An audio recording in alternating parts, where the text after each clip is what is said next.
Hello, my name is Ethan Goff, and I'm here to talk about classic cinema in my pajamas.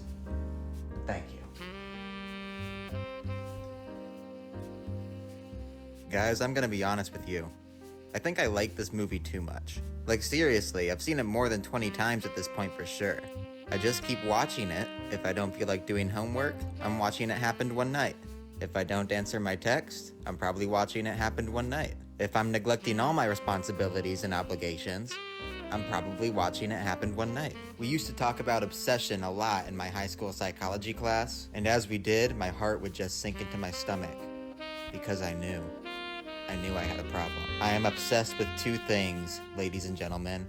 That's It Happened One Night and Jif peanut butter. What is the source of this obsession, you may ask? Well, peanut butter is pretty delicious.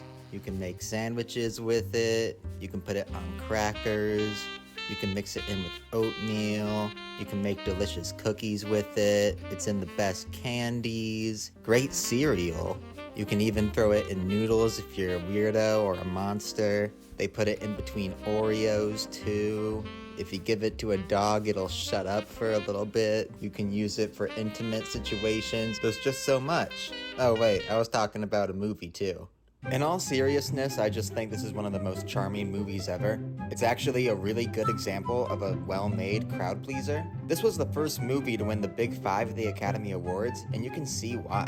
It's so well-made, entertaining, and sweet. The screenplay is terrific, the acting is wonderful, which is really interesting when you consider the fact that neither of the two leads wanted to be in the movie. Claudette Colbert was supposed to go on vacation, actually. She just did this for 3 weeks to make some extra money. They had to film all of her scenes really quick.